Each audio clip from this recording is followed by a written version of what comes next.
terima kasih kepada dosen pengampu mata kuliah pengantar biologi yang sudah memberikan kesempatan kepada kelompok kami presentasi, dan juga saya mengucapkan terima kasih kepada teman-teman yang sudah hadir hari ini. Assalamualaikum warahmatullahi wabarakatuh. Sebelumnya izin memperkenalkan diri, saya Ayu Dwi Cahyaningrum yang akan bertugas sebagai moderator dalam presentasi kelompok 1 kali ini, di mana kelompok kami akan membahas tentang proses kimia dalam makhluk hidup. Tentunya pada kesempatan ini saya tidak sendiri, karena saya ditemani dengan rekan-rekan saya yang ada di sebelah kanan ini. Yang pertama, saya akan memperkenalkan, yang di belakang ada Syarul Nizam sebagai dokumentasi. Selanjutnya ada Maulida sebagai pemateri pertama. Di sebelahnya Maulida ada Agnia Khairulisa sebagai pemateri kedua, dan selanjutnya yang terakhir ada Fikari Rawan sebagai novelasi dan pembaca kesimpulan. Selanjutnya saya akan membaca rangkaian acara diskusi pada hari ini. Di antaranya, yang pertama ada pembukaan, yang kedua ada penyampaian materi, yang ketiga ada sesi tanya jawab, yang keempat ada kesimpulan, dan terakhir ada penutup. Terima kasih kepada teman-teman yang saya hormati. Saya akan buka sesi diskusi ini dengan mengucapkan basmalah. Bismillahirrahmanirrahim. Selanjutnya kita akan menyimak pemateri dari kelompok 1, dan saya akan memberikan waktu dalam 15 menit untuk menjelaskan. Kami persilakan untuk yang bertugas.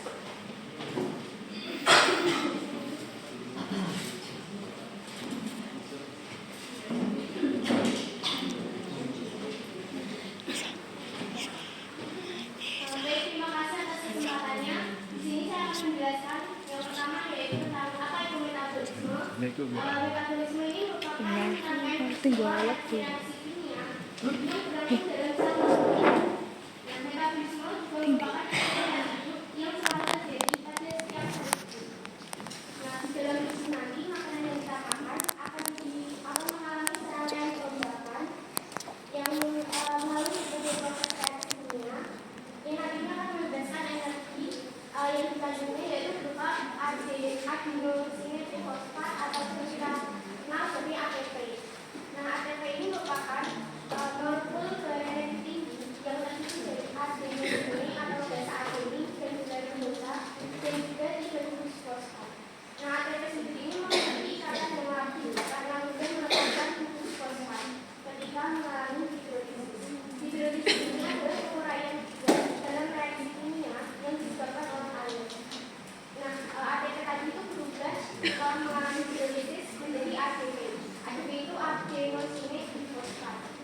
Nah, energi yang dihasilkan itu nanti akan berguna bukan hanya untuk menggali sel yang rusak, pertumbuhan sel atau pembelahan sel, namun juga berguna untuk kita beraktivitas seperti bermain, berjalan, dan berlari.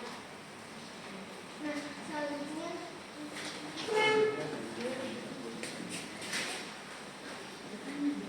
metabolisme sendiri ini terbagi menjadi dua, yakni katabolisme dan anabolisme. Di sini saya akan menjelaskan mengenai katabolisme terlebih dahulu. Katabolisme ini merupakan proses pembongkaran, penguraian atau pemecahan molekul atau senyawa yang tadinya kompleks menjadi lebih sederhana. Nah, fungsinya juga yang pertama menyediakan bahan baku untuk sintesis molekul lain, juga menyediakan energi kimia yang dibutuhkan untuk melakukan aktivitasnya. Katabolisme ini juga terbagi lagi berdasarkan kebutuhan oksigen, yaitu ada respirasi aerob dan respirasi anaerob. Di respirasi aerob ini merupakan respirasi yang membutuhkan oksigen bebas dari udara untuk menghasilkan energi dengan jumlah yang besar. Yang pertama, tahapannya yaitu menjadi 4, ada glikolisis, dekarbosilasi oksidatif, siklus Krebs, dan transfer elektron. Yang pertama ada glikolisis. Nah, glikolisis ini merupakan tahapan perubahan glukosa atau D6 menjadi asam sulfat atau PLI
dan 2 ATP. Ya. Lalu ada fermentasi alkohol. Proses fermentasi alkohol dimulai dengan bahan yaitu glukosa yang pertama yang berasal dari pati, kemudian dilisis dengan glikolisis di dalam sitoplasma. Jadi tempatnya ada di sitoplasma. Hasil pemecahannya terbentuk menjadi dua pirufat, 2 NADH dan 2 ATP. Proses berpindah ke mitokondria jika di tempat itu ada oksigen. Namun karena difermentasi anaerob tidak perlu oksigen dalam respirasinya yang tadi saya jelaskan, maka asam pirufat akan diubah menjadi asetaldehyde yang kemudian menjadi etanol. Ya, lalu ada anabolisme. Anabolisme adalah lintasan metabolisme yang menyusun beberapa senyawa organik sederhana menjadi senyawa kimia atau molekul yang lebih kompleks. Lalu di sini ada dalam reaksi itu ada fotosintesis. Fotosintesis adalah proses pengubahan zat anorganik H2O dan CO2 oleh klorofil yang menjadi zat organik yang karbohidrat dengan bantuan cahaya. Jadi reaksinya adalah 6 CO2 plus 6 H2O menjadi dibantu oleh cahaya menjadi C6H12O2 plus 6O2. Di sini ada reaksi terang. Reaksi terang merupakan tahapan awal fotosintesis yang mengubah energi cahaya matahari menjadi energi kimia dalam bentuk ATP dan NADPH. Reaksi terang ini terjadi di tilakoid.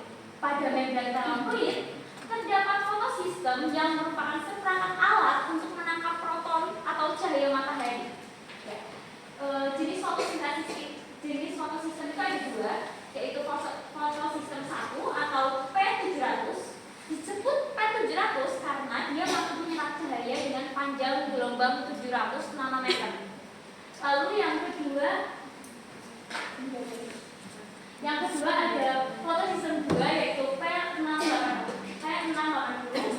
Disebut P680 karena mampu menyerap cahaya dengan panjang gelombang 680 nanometer.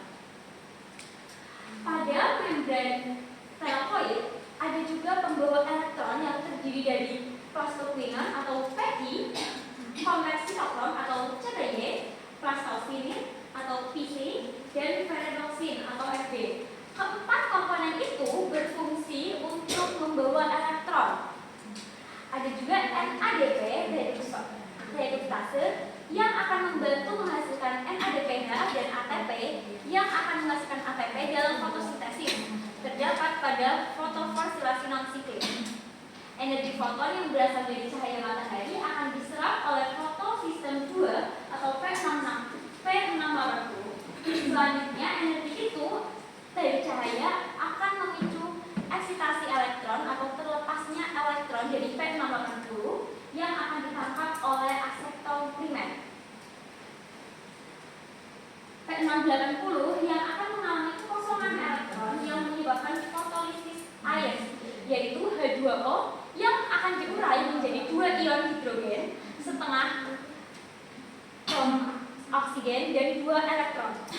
2 elektron akan menuju P680 lagi untuk mengisi kekosongan elektron agar mereka tetap stabil.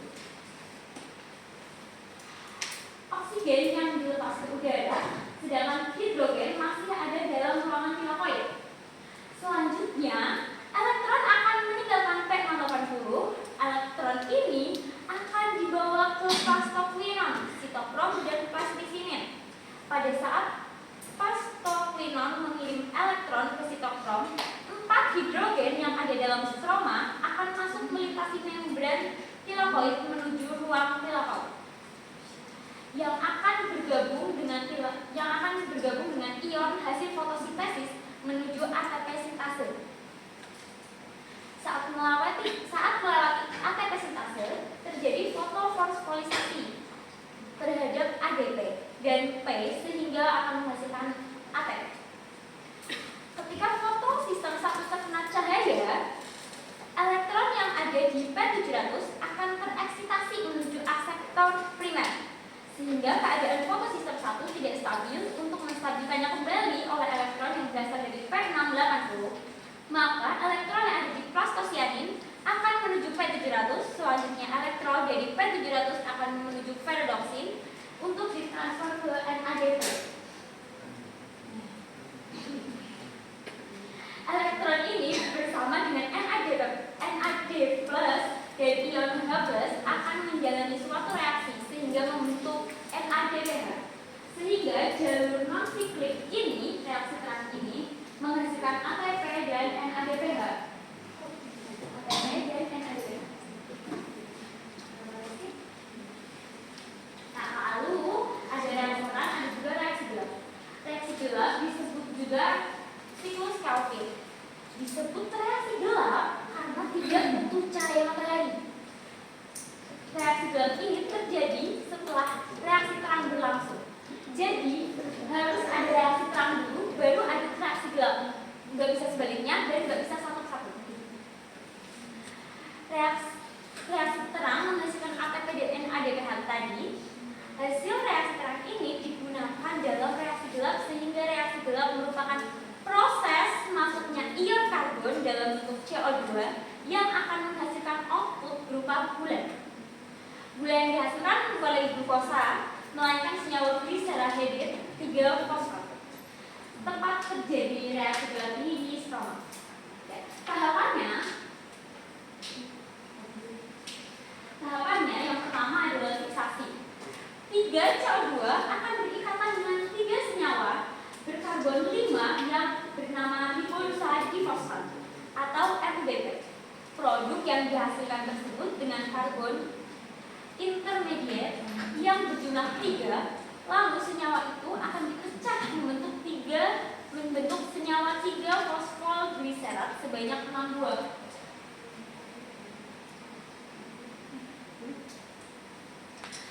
Lalu tahapan yang kedua ada tahapan reduksi. Tiap molekul 3-fosfolgliserat akan menerima tambahan fosfat dari ATP membentuk 1,3-biofosfolgliserat. Dibutuhkan 6 ATP untuk mengubah 6 molekul 3-fosfolgliserat menjadi 6 molekul 1,3-bisfosfolgliserat. Selanjutnya molekul itu akan mengalami reduksi oleh NADPH sehingga menghasilkan 6 molekul gliserol dehid 3-fosfat. Pada perubahan itu dibutuhkan 6 molekul NADPH yang akan diubah menjadi 6 NADP+. Lalu tahapan yang terakhir menuju atas lagi ada regenerasi. 5 buah G3P. G3P itu tadi ada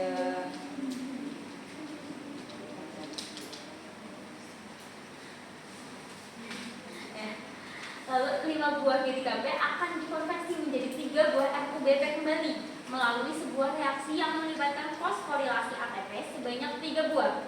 Sehingga 3 ATP ini akan membentuk 3 buah ADP. Jadi, untuk menghasilkan satu molekul G3P, siklus ini membutuhkan total 9 buah ATP dan 6 buah NADPH dari awal.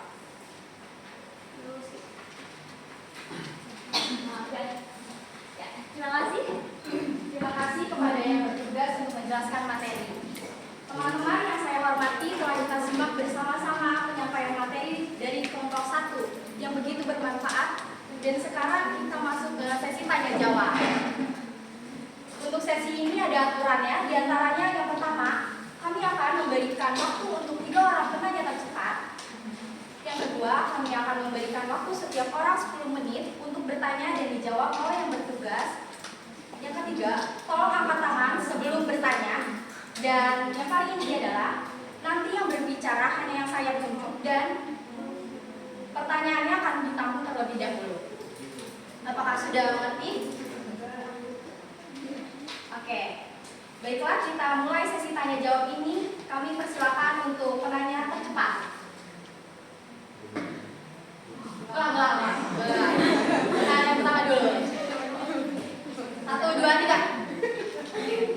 Apa ya? Ini menanya cuma cukup 3 doang. Iya. Kalau misalkan yang dipertanyakan banyak gimana? Boleh kalau misalkan waktunya masih panjang. Masuk kapan? Yang itu ya, boleh diucapkan sayang. Sebelumnya terima kasih saya sudah ditunjuk. Terima kasih. Saya Roy ingin bertanya, mengapa metabolisme menjadi hal yang sangat penting bagi tubuh manusia? Terima kasih. Oke. Oke, yang kedua, pertanyaan kedua sebentar guys. 1, 2, 3. Apa dulu? Ini tadi.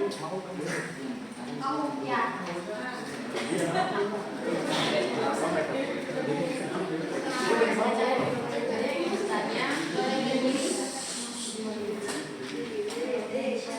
Kan tadi katanya metabolisme itu sayang itu menurut Hidayah.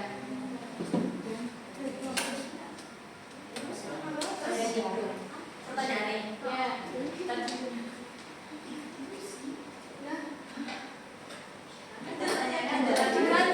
tadi kan dijelaskan bahwa metabolisme itu untuk semua makhluk hidup. Terus kenapa pas daging dimasukin ke dalam kulkas itu nggak bisa membusuk? Itu prosesnya metabolisme dihenti atau gimana? Terima kasih. Pertanyaannya adalah yang terakhir 3, 1, 2, 3. Iya, dia. Saya Sakai Prasmita dari kelompok 8 ingin bertanya, apakah yang dihasilkan dari pembentukan energi saat peristiwa transfer elektron? Terima kasih. Hasil dari transfer elektron. Iya, hasil dari transfer elektron. Karena tadi udah ada di peraturan, itu pertanyaan kita tampung. Kita waktunya sedikit untuk berdiskusi. Oh, bentar ya. PPT-nya mau bisa di-share.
dan yang diulang-ulang tadi kayak karbohidrat menjadi gula itu pasti terpakai di tubuh manusia. Dan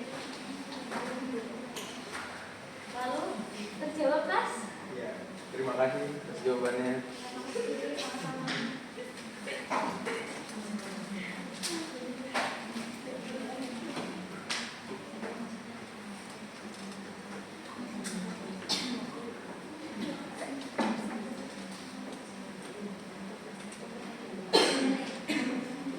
Selanjutnya pertanyaan yang nomor 2 dari materi saya. Saya ingin menjawab kenapa tadi kan pertanyaannya metabolisme untuk semua makhluk hidup. Tetapi kenapa jadi dikulkas tidak ekspresi gitu kan? Nah kenapa jadi yang di freezer itu bisa tidak ekspresi karena enzim itu kan bisa bekerja secara optimal pada suhu 30 derajat Celcius. Sedangkan di freezer itu suhunya kan rendah 0 derajat Celcius atau bahkan bisa lebih rendah. Maka dari itu pada saat enzim berada di suhu yang rendah bisa nonaktif, bukan mati tapi nonaktif dengan otomatis nonaktif. Jadi metabolismenya tidak berjalan, jadi bisa lebih awal atau bisa depresi.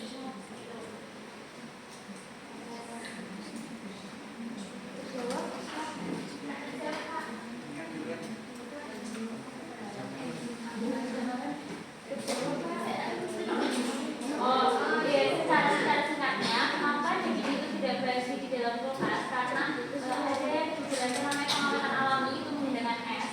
Karena suhunya itu lebih rendah, jadi beku. Pernah lihat kalau misalnya di luar negeri itu waktu musim dingin, ikan-ikan di dalam itu beku. Tapi saat musim panas kembali itu ikannya nggak mati karena selnya itu akan membeku sendiri, jadi dia tidak akan berkembang biak. Terjawab Pak?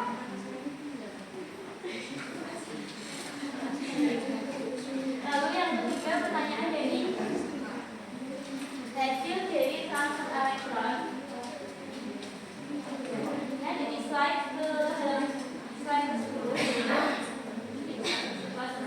Transfer elektron hasilnya itu transfer elektron itu diproduksi dari ATP dan NAD, lalu ada juga FAD2 yang menghasilkan ATP dan H2O. Jadi hasil akhir dari transfer elektron adalah ATP dan H2O, yaitu energi dan H2O.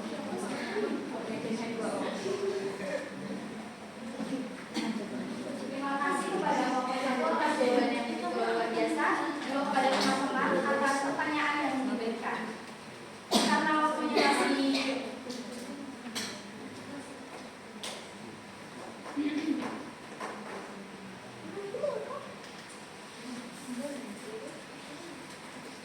karena kesempatannya masih bisa untuk bertanya, karena tadi sudah sini belum ada yang bertanya, boleh ini saya angkat langsung. Silakan.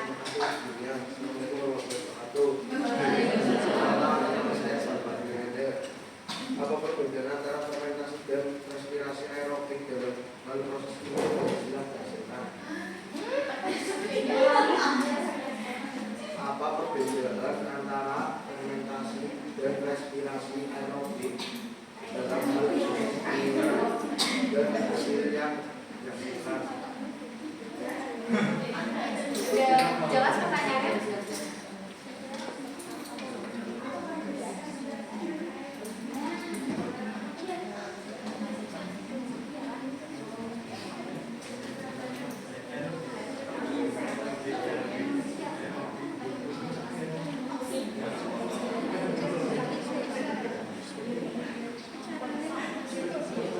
Apakah ada yang ingin bertanya lagi? Boleh? Perkenalkan, saya dari Pemula Dewi. Saya pengen bertanya.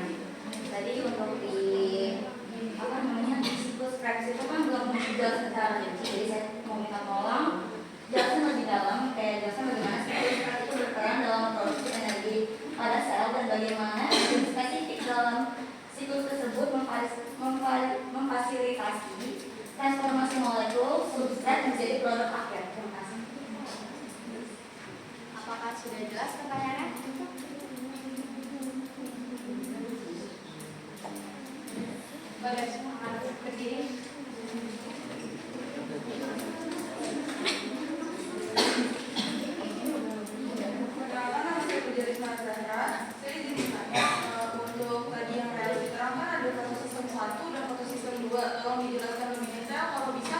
sembari ditunjuk arahnya mana. Terima kasih ya. Karena kita cukupkan dulu, jadi kita akan dulu terlebih dahulu. Terima kasih.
kita yang simple saja ya. Jadi di situ kan setiap metabolisme itu kan selalu membutuhkan H2O ya. H2O itu kan hidrogen dan oksigen. Ya. Suatu zat itu kalau berinteraksi dengan oksigen itu dia mengeluarkan energi. Sedangkan hidrogen, kalau suatu zat bertemu dengan hidrogen itu justru terjadi energi yang masuk. Jadi ada dua sisi, yang oksigen itu membantu mengeluarkan energi yang ada di dalam, oksigen itu mengeluarkan, hidrogen itu memasukkan. Jadi seperti mesin motor tuh. Motor itu kan ada bensin masuk mesin, kemudian busi membakar udara, oksigen kan bertemu di busi itu, terus energinya keluar. Jadi pada waktu membuat bensin itu memasukkan energi, itu dilakukan oleh hidrogen. Makanya senyawa-senyawa bensin itu selalu ikatannya CH. Misalnya heksana itu C6H6. Jadi ikatan antara hidrogen itu selalu hidrogen karbon itu mengandung energi. Ketika hidrogen dipertemukan dengan karbon, itu adalah proses menginput energi. Nah, energi yang sudah masuk ini harus dikeluarkan lagi untuk dipakai. Siapa yang bantu itu oksigen. Nah, kalau oksigen itu didapatkan secara langsung dari lingkungan, itu dialami oleh makhluk hidup yang sifatnya anaerob. Makhluk hidup yang membutuhkan oksigen bisa memanfaatkan oksigen secara langsung. Jadi bisa membakar sendiri. Ibaratnya orang yang punya korek api, motor yang ada businya. Tapi kalau orang tidak punya korek api, bisanya kan cuma belanja di warung.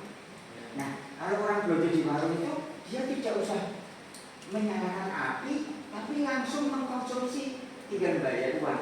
Nah, itu ibaratnya seperti itu. Jadi makhluk hidup autotrof itu bisa memasak makanannya sendiri tanpa bantuan koki. Sedangkan yang makhluk hidup heterotrof itu tidak bisa memasak sendiri, maka harus beli di warung. Warungnya mana? Ya warung itu ya zat-zat hidup yang ada di sekitarnya. Misalnya jamur. Jamur itu tidak bisa menyerap oksigen untuk membangun energinya sendiri. Tapi dia mengambil dari sisa-sisa makhluk hidup yang ada di sekitarnya. Misalnya apa ini? Contohnya seperti ini ya. Ini ada sisa makhluk hidup. Ini kulit pohon mahoni. Nah ini kalau dikasih air, nanti lama-lama tumbuh jamur. Karena jamur itu sifatnya heterotrof. Sebenarnya hetero itu kadang-kadang dia bisa, kalau kondisi terpaksa, dia bisa menggunakan oksigen tapi sedikit, ya. Tapi dia lebih senang memanfaatkan bahan hidup. Di sini kan sudah ada selulosa, ini sudah bisa langsung dimanfaatkan secara itu tadi. Makanya dengan metodenya pakai metode fermentasi tadi. Seperti ragi tape itu kan ketika bertemu dengan singkong kan terjadi fermentasi. Kenapa begitu? Karena ragi tape itu tidak bisa atau kurang mampu memanfaatkan oksigen secara langsung. Nah itulah ya. Jadi gampang ya, seperti orang yang punya kompor dan yang tidak punya kompor. Itu sudah bedanya. Autotrof dan heterotrof. Gitu penjelasan ya. Memang itu rumit itu bukan tugas kita, tugasnya para pemenang hadiah Nobel. Ya, jadi masih ada lagi pertanyaan termin? Silakan yang belum dijawab ya.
mendapatkan banyak manfaat dari diskusi pada kesempatan ini.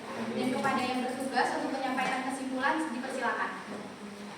Baik, di sini saya akan membacakan kesimpulan dari hasil PPT kami. Yang pertama adalah metabolisme adalah proses dasar yang terjadi pada setiap makhluk hidup, termasuk manusia, tumbuhan, dan hewan. Yang kedua adalah metabolisme terjadi melalui dua proses, yaitu adalah anabolisme dan katabolisme. Dan yang ketiga adalah memahami metabolisme dan aspek-aspeknya itu penting dan dapat membantu kita untuk menjaga keseimbangan energi pertumbuhan dan tubuh yang sehat. Sekian, terima kasih. Baiklah, teman-teman yang saya hormati, demikianlah acara diskusi kesempatan kali ini sudah berakhir. Saya Ayu Dwi Cahyaningrum sebagai moderator tentu memohon maaf kepada teman-teman dan dosen pengampu apabila ada kekurangan dan juga hal-hal yang kurang